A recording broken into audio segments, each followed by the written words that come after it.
Hello hi అందరికీ welcome back to our channel. అందరికీ ముందుగా ఉగాది శుభాకాంక్షలు. నేనైతే మీకు చెప్పా కదా టమాటో పికిల్ చేసి చూపిస్తా అని. ఈ పికిల్ ప్రాసెస్ అయితే కొంచెం లెంతీగా ఉంది, అందుకనే పార్ట్స్ అయితే చేసి చూపిస్తా. పికిల్ కోసం అయితే నేను ఒక 10 kgs టమాటోస్ తీసుకొని మంచిగా శుభ్రంగా కడుక్కున్నాం. తీసుకొచ్చినాక ఇవి కొంచెం ఆరబెట్టుకుని అయితే తుడుచుకోవాలి, కొంచెం వాటర్ లేకుండా. వాటర్ ఉంటే మాత్రం టమాటో పికిల్ అయితే ఖరాబ్ అవుతుంది. ఇలా తుడుచుకున్న తర్వాత అయితే కట్ చేసుకోవాలి. కొంచెం మీడియం సైజ్ టమాటోలు అయితే 4 pieces గా, అలాగే కొంచెం పెద్ద సైజ్ టమాటోలు అయితే 6 pieces గా అయితే కట్ చేసుకోవాలి. ఇలా అన్ని కట్ చేసుకున్న తర్వాత ఒక పెద్ద గిన్నెలోకి అయితే ట్రాన్స్ఫర్ చేసుకోవాలి.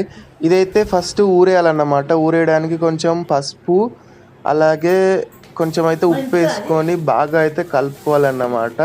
ఇదైతే 1 day అయితే ఊరేసుకోవాలన్నమాట. ఇలా అంతా కిందికి మీదికి బాగా మంచిగా కలబెట్టుకొని అయితే మూత పెట్టి పక్కకు పెట్టేసుకోవాలి. నెక్స్ట్ వీడియోలో ఇంకెలా చేస్తామో చూపిస్తాను. అంతవరకు మన ఛానల్ సబ్స్క్రైబ్ చేసుకొని వీడియో లైక్